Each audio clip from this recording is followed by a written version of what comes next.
জি sir, 23 তারিখ থেকে। জি, তো এর মধ্যে আমাদের সিলেবাস শেষ করতে হবে। স্যার আমি একটা কথা বলি। জি স্যার বলো। ম্যাথের তো মার্ক দেওয়ার নিয়ম হচ্ছে ইয়ার সূত্র ঠিক থাকলে হাফ, তারপরে মানে ফর্মুলা গুলো কি ঠিক থাকলে কিছু কিছু নাম্বার দেয়, আপনি কি সেটাও দিবেন না? স্যার সূত্র তো ঠিক ছিল। ঠিক থাকলো কই, তুমি তো ইন্টারেস্টেড অর্ধেক করো নাই। স্যার সূত্রটা মানে যে টু ও সরি সরি সূত্রটাই তো বলবো। কারোরটা ঠিক থাকলে তো আমি মার্কস দিব, আমি তো চেক করি নাই। আমি বলছি কারো কেউই যদি ইন্টারেস্ট ঠিক না লিখো তাহলে তোমার দেখতে হবে না। আমি তো এখনো কারোরটা দেখিনি।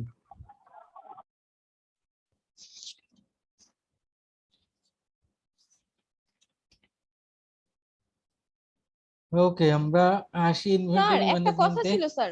স্যার আমাকে না চেয়ারম্যান স্যার বেতন দিতে মানা করছে স্যার, কারণ আমার হচ্ছে 3 থেকে 4 মাসের মতো আমার scholarship pending sir.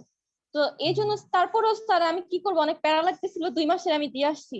Chairman sir আমাকে বাকিগুলো দিতে মানা করছে, কিন্তু স্যার মেরিট লিস্টে তো পাবলিশও হইতেছে না, এখন আমি কেমন একটা মাঝে পড়ে আছি দেখেন স্যার। আপনি সেটা না তো তোমার সেটা তো তোমার কেস, তোমার একজনের কেস, ওটা তো আর সবার না। জি স্যার, আপনাদের না একটা মিটিং হওয়ার কথা ছিল, কোঅর্ডিনেটর তারপরে সবাই সবাই মিলে, স্যার এগুলো হয় না কেন?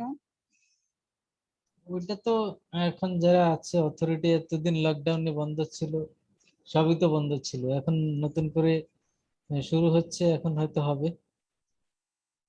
লকডাউনের সময় তো অফিস বন্ধ থাকে, মিটিং সিটিং সবই বন্ধ থাকে, শুধু ক্লাস চলে। স্যার শুনলাম সেপ্টেম্বর থেকে নাকি সব খুলে দিবে কলেজ টলেজ। সেটা তো তোমরা শুনো, আমরাও শুনি। এখন আসলে ভ্যাকসিন, তোমাদেরকে সবাইকে ভ্যাকসিন দেওয়া হয়েছে কিনা, তোমরা সবাই ভ্যাকসিন নিয়েছো? যদি না স্যার নাও, সেটাই তো স্যার। আরেকটা কথা স্যার, ভার্সিটি থেকে না রেজিস্ট্রেশন করলো স্যার, দিতেছে না কেন? আমরা যেখানে ছিলাম, we are talking about inventory management. তো ইনভেন্টরি বলতে আমরা যে বিষয়টি বুঝি এক কথায়, সেটা হলো ইট is the stock of goods. Inventory means the stock of goods. তার মানে আমরা যখন প্রোডাকশনে যাই, আমরা যখন ম্যানুফ্যাকচারিং এ যাই, তখন আমরা প্রথমেই কি করি, we are purchasing raw materials. Raw materials কিনলাম, প্রোডাকশন করব, তার মানে there are some raw materials which are in process. এটিও কিন্তু ইনভেন্টরি। কিছু ফিনিশড হয়ে যায়, মানে কমপ্লিট হয়ে যায়, সেগুলিও কিন্তু মানে ইনভেন্টরি। তার মানে র মেটেরিয়ালস কেনা থেকে শুরু করে প্রসেসিং এ যেগুলি থাকে এবং ফিনিশড হয়ে যেগুলি স্টক হিসেবে থাকে, এই সবগুলিকেই এক কথায় আমরা বলছি ইনভেন্টরি। তার মানে how can we define inventory? It is the stock of goods. এই stock of goods is the inventory. তাহলে এটাকে যদি আমরা এবার এই ক্লাসিফাই করি, তাহলে আমরা বলতে পারি ইনভেন্টরি কয় ধরনের হতে পারে? 3 ধরনের। কি কি?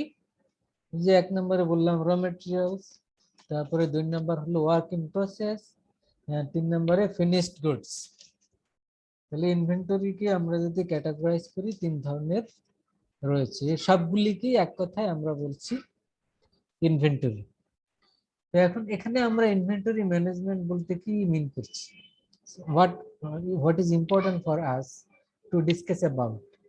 তো ইনভেন্টরি ম্যানেজমেন্টের মধ্যে আমরা যে বিষয়টি কনসার্ন হলো যে এই যে 3টি বিষয়কে আমরা ইনভেন্টরি হিসেবে আইডেন্টিফাই করলাম, এগুলি আমরা যদি বেশি পরিমাণে স্টক হিসেবে হোল্ড করি, সেটি আমাদের জন্য এক্সপেক্টেড নয়। আবার যদি কম পরিমাণ থাকে আমাদের ইনভেন্টরি, সেটিও এক্সপেক্টেড নয়। কারণ কি? If we have shortage of inventory, it will ultimately affect the production process, and if we have excess থাকলে সেক্ষেত্রে অবশ্যই এটা মিস ইউজ হতে পারে, এটি রুইন হতে পারে, এটি যে কোনো রকমের মানে নষ্ট হয়ে যেতে পারে। তো এই কারণে আমরা চাচ্ছি যে কম পরিমাণ থাকবে না, আবার বেশি পরিমাণও থাকবে না। তাহলে ইনভেন্টরি আমরা হোল্ড করব অপটিমাম লেভেল। এখন প্রশ্ন হলো, এই অপটিমাম লেভেল অফ ইনভেন্টরি বলতে কি বুঝি? এর আগেও আমরা আলাপ করেছিলাম অপটিমাম লেভেল অফ ক্যাশ, তারপরে লাস্টলি আমরা আলাপ করেছিলাম যেটি ওই যে ফর্মুলা দিয়ে বের করেছিলাম, ওই ইনভেন্টরি ফর্মুলা দিয়ে। ওখানেও কিন্তু আমরা অপটিমাম লেভেল অফ ক্যাশ বের করেছিলাম, ক্যাশ হোল্ডিং। তো ইনভেন্টরির ক্ষেত্রেও in the same way we need to find out what is the optimum level of inventory, what should be hour holding of inventory, কি পরিমাণ আমরা হোল্ড করব। তো এটি আমাদের জানার জন্য আমরা ওই ফর্মুলা দিয়ে হয়তো বের করতে পারবো যে অপটিমাম লেভেল অফ ইনভেন্টরি কি।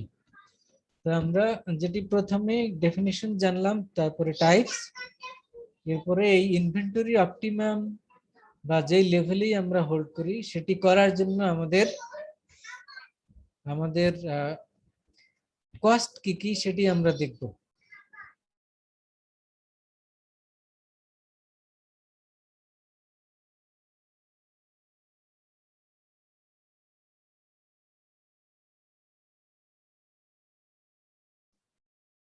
কস্ট কস্ট বলতে আমরা এখানে মিন করছি যে হোল্ডিং অফ ইনভেন্টরি।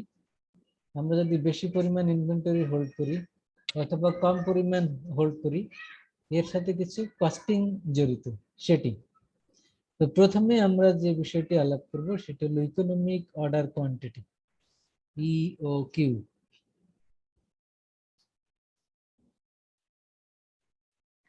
ইওকিউ বলতে আমরা অপটিমাম লেভেল অফ ইনভেন্টরি, ফর্মুলাটা কিন্তু সেম। এই ফর্মুলাটা আমরা ক্যাশের ক্ষেত্রে বলেছিলাম না, ইনভেন্টরি মডেল, মনে আছে? হ্যাঁ স্যার।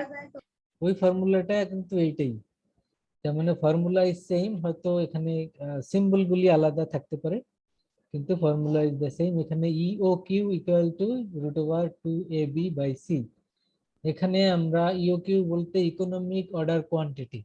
ইকোনমিক অর্ডার কোয়ান্টিটি বলতে that quantity of inventory which will minimize the cost and maximize the output।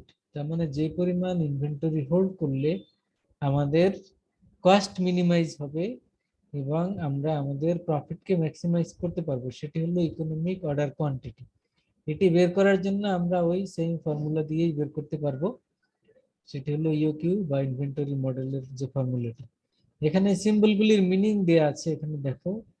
ইওকিউ equal to 2ab/c।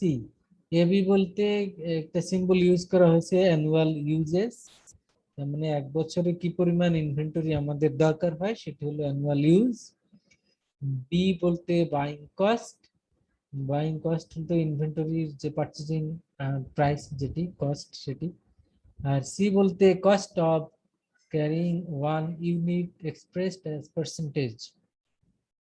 তো এই তিনটা সিম্বল এখানে ইউজ করা হয়েছে, যেটা আমরা ওই ক্যাশ মডেলে ইউজ করেছিলাম, সেম ফর্মুলা। তো এখান থেকে আমরা বের করলে ফর্মুলা দিয়ে আমরা কি বের করতে পারবো? Economic order quantity. Economic order quantity কোনটি? That quantity of inventory not less not excess, মানে বেশি না কম না, যেই পরিমাণ ইনভেন্টরি হোল্ড করলে আমাদের ফার্মের জন্য, বিজনেসের জন্য কি করতে পারবো? আমরা কস্টকে মিনিমাইজ করতে পারবো এবং আমাদের ফার্মের যেটা টার্গেট, যে প্রফিট ম্যাক্সিমাইজেশন, সেটিও এনশিওর হবে। তো এই এর জন্য আমরা এই মডেলটা এখানে আলাপ করছি, ইওকিউ মডেল। দেখতে পাচ্ছ সবাই?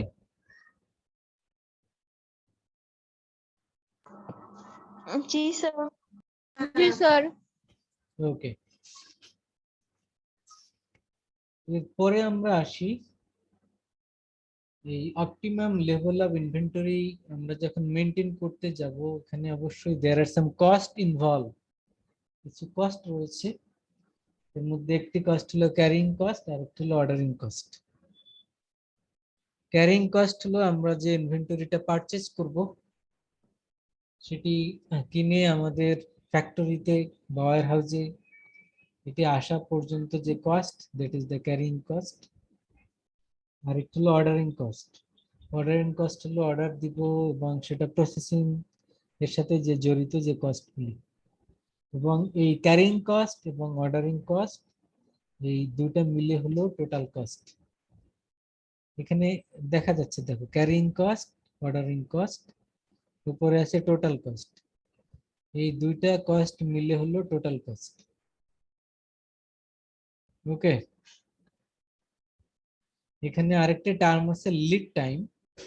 লিড টাইমটা হলো তোমরা হয়তো অন্য কোর্সে হয়তো আগে জেনে থাকো, যে আমরা অর্ডার প্লেস করব এবং সেই অর্ডার প্রসেসিং করে আমাদের কাছে গুডস গুলি রিসিভ করব, এই জন্য যে সময়টা দরকার হয় এটা হলো লিড টাইম। মানে যে টাইমে আমরা অর্ডার প্লেস করলে এই অর্ডারের ইনভেন্টরি গুলি আমাদের হাতে এসে পৌঁছবে, উইল রিসিভ, এই জন্য যে সময়টা দরকার হয় এটাকে বলা হয় লিড টাইম। তো এখন এটা কেন আমরা আলাপ করছি, এর একটি কারণ হলো যে আমরা তো আগেই বলেছি যে বেশি পরিমাণ ইনভেন্টরি আমরা হোল্ড করব না, করব অপটিমাম লেভেল মানে ইওকিউ অ্যামাউন্ট। তাহলে প্রশ্ন হলো আমরা যখন ইনভেন্টরি তো আমরা অর্ডার করি, ওরা সাপ্লাই দিয়ে যাবে সাপ্লায়াররা। তো এখন যদি এরকম হয়, মনে করো ফর এক্সাম্পল 500 ইউনিট আমরা হোল্ড করি, 500 ইউনিট আমরা এটা প্রোডাকশনে শেষ হয়ে গেল, তারপরে আমরা ফার্দার অর্ডার করলাম, অর্ডার প্লেস করলাম। তো সেই অর্ডার প্রসেসিং হয়ে আবার আমাদের কাছে আবার 500 ইউনিটের অর্ডার করেছে, 500 ইউনিট আসবে। বাই দিস টাইম তো আমাদের ইনভেন্টরি শেষ, শেষ হলে তো আবার প্রোডাকশনের জন্য আমরা বসে থাকবো 2 দিন বন্ধ প্রোডাকশন, কারণ আমাদের এই ইনভেন্টরি আমাদের হাতে এখনো পৌঁছায়নি। তাহলে এখানে ইনভেন্টরি ম্যানেজমেন্টের এটি আরেকটি কনসার্ন, যে আমরা অর্ডারটা কখন করব, কিভাবে করব, যাতে করে আমাদের প্রোডাকশনটা বন্ধ না হয়। 500 ইউনিট শেষ করে আবার 500 ইউনিট অর্ডার করব। তুমি হয়তো বলতে পারো একসাথে 1000 ইউনিট অর্ডার করলেই তো হয়, এইসব ঝামেলা থাকে না, বা 5000 ইউনিট একসাথে অর্ডার করে দিই। কিন্তু সেটিতে আমাদের কস্ট ইফেক্টিভের বিষয় দিয়ে আছে। আমরা আগে বলেছি বেশি পরিমাণ হোল্ড করব না, এটা কস্ট ইফেক্টিভ নয়, এটা খরচের বিষয়, আবার অনেক কিছু নষ্ট হয়ে যেতে পারে, যে ডিসঅ্যাডভান্টেজ গুলি রয়েছে বেশি পরিমাণ ইনভেন্টরি হোল্ড করার। এই কারণে আমরা বেশি অ্যামাউন্ট অর্ডার করব না, আমরা অর্ডার করব, প্রোডাকশন করব, শেষ হয়ে যাবে, আবার অর্ডার করব। কিন্তু এখানে আমাদের মাথায় রাখতে হবে যে কোন পয়েন্টে এসে আমরা অর্ডারটি করব। কারণ অর্ডার যদি আমরা করি, ওদিকে প্রোডাকশন শেষ হয়ে গেছে, এখনো হাতে এসে পৌঁছায়নি ইনভেন্টরি, তাহলে তো আবার দেখা যাবে 2 দিন 4 দিন প্রোডাকশন বন্ধ, এটি তো করা যাবে না।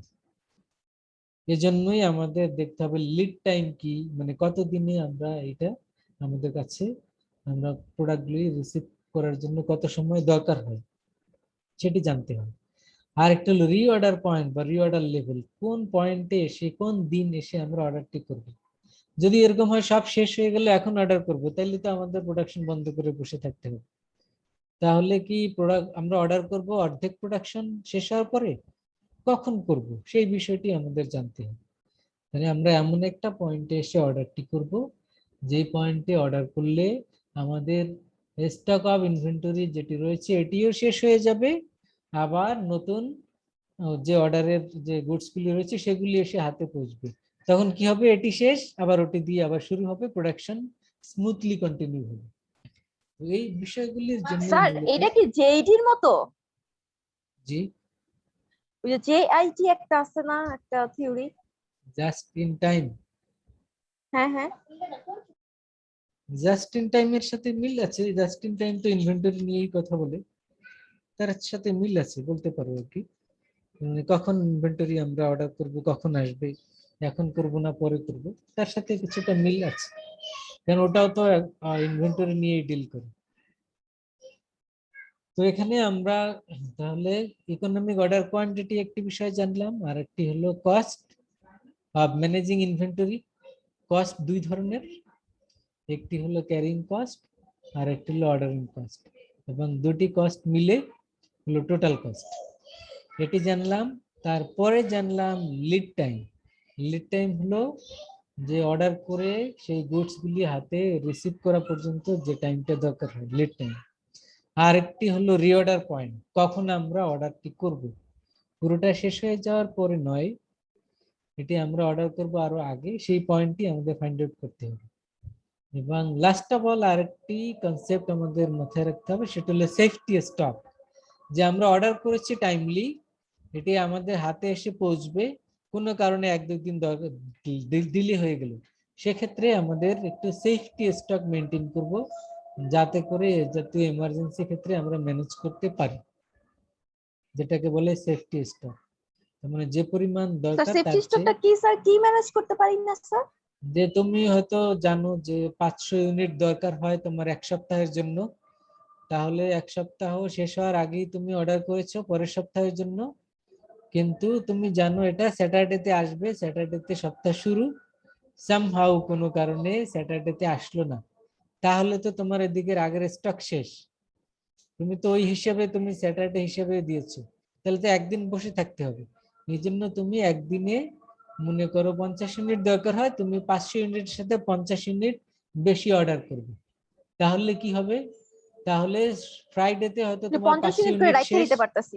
ফ্রাইডেতে 500 হ্যাঁ ইউনিট শেষ, স্যাটারডেতে আবার 500 ইউনিট আসবে, কিন্তু 50 ইউনিট তো সেফটি স্টক আছে, যদি স্যাটারডেতে না আসে কোনো কারণে, তাহলে তুমি স্যাটারডে সাপোর্ট দিতে পারবে, কারণ তোমার সেফটি স্টক আছে। You got it? বুঝছো? জি স্যার, জি জি। তো এখানে এই বিষয়গুলি আজকে আমরা জানলাম। তো পরের ক্লাসে আমরা ইওকিউ বের করা ফর্মুলা দিয়ে এটা আলাপ করব, lead time, reorder point, safety স্টকের ইউজ, টোটাল কস্ট বের করা, সেগুলো হয়তো এক্সাম্পল দিয়ে কিছু ক্যালকুলেশন করবো ইনশাআল্লাহ। তো আজকে যে বিষয়গুলি বললাম থিওরিটিক্যাল পার্টে এইগুলি রয়েছে, এখন শুধু ক্যালকুলেশন পার্টটা রয়েছে, ওইটা করলে আমাদের হয়তো এই পার্টটা শেষ হবে। না বুঝলে বলো, প্রশ্ন থাকলে বলো। স্যার প্রশ্ন নাই স্যার, থিওরি তো স্যার বুঝতেছি। আর স্যার অনেক সময় আছে যে খাতায় বাংলায় লিখেও রাখতেছি যে বুঝার জন্য, কিন্তু এটা স্যার ডিটেলস তো আছে ম্যাথটাই যে, এখানে, হ্যাঁ কিন্তু ডিটেলস স্যার এর মধ্যে ম্যাথটা যে আছে, ভুল এটা করলাম পড়বে স্যার, আবার। এইটাই মাইনে নিতে পারতেছি না স্যার। ম্যাথ গুলো আপনি আমাদের আরো প্র্যাকটিস করান, আরো ঘুরাইয়া ফিরাইয়া কঠিন ভাবে করান, কিন্তু স্যার ম্যাথ গুলো একটু রাখেন স্যার, ম্যাথটা আমার ম্যাথ তো 3 আর নাম্বার আমরা দিল স্যার। ম্যাথ তো আর আমরা ওই যে কি বলে ক্লাস টেস্টে নিয়েছি, এটা তো আর ওই যে ভাইবার সময় তো আর ম্যাথ জিজ্ঞেস করবো না, সর্বোচ্চ ফর্মুলা জিজ্ঞেস করতে পারি। তো ক্লাস টেস্টে এই জন্য ম্যাথটা আমরা কমপ্লিট করে রেখেছি, যে তোমরা প্র্যাকটিস করলা, ম্যাথ করাও হলো এই। কিন্তু ভাইবার সময় তো আর তোমাকে ম্যাথ করতে দিব না সামহাউ। তো হয়তো ফর্মুলা জিজ্ঞেস করতে পারি, যে ইওকিউ এর ফর্মুলা বলো, টোটাল কস্টের ফর্মুলা বলো, ক্যারিং কস্ট কাকে বলে, তারপরে তোমার অর্ডারিং কস্ট কি, সেফটি স্টক কাকে বলে, তো এইগুলি রিঅর্ডার পয়েন্ট বলতে কি বুঝো, এইগুলি হয়তো তোমাকে জিজ্ঞেস করবে এই আর কি। তো এখানে সবগুলি বিষয় থিওরিটিক্যাল পার্ট আছে, এগুলি করবে। আগামী ক্লাসে আমরা বাকিটা আলাপ করব এবং শেষ করবো ইনশাআল্লাহ। ওকে, স্যার এগুলা কি আপনি পড়াবেন না, আর আমরা পড়ে নিব? এটা তো আলাপ করেছি আমরা, যেগুলি আলাপ করেছি সেগুলি এর মধ্যে আছে, সেগুলি দেখবা, আর যেগুলি পড়াই নাই এগুলি তো নাই। আমরা তো লাস্টে বললাম না কি কি পড়িয়েছি, কি কি পড়িয়েছি বলো। স্যার ইও কিউ, টোটাল কস্ট, টোটাল কস্টের মধ্যে দুই রকমের, অর্ডারিং কস্ট, ক্যারিং কস্ট, তারপরে রিঅর্ডার পয়েন্ট, তারপরে safety reorder stock, level. Lead time. ঠিক আছে, জি স্যার। এগুলি করেছি। তো যাই হোক ইনশাআল্লাহ, যদি কোনো প্রশ্ন না থাকে শেষ করবো আজকে। জি স্যার, আসসালামু আলাইকুম। বেস্ট অফ লাক, সবাই ভালো থাকো। আসসালামু আলাইকুম স্যার। ওয়ালাইকুম আসসালাম।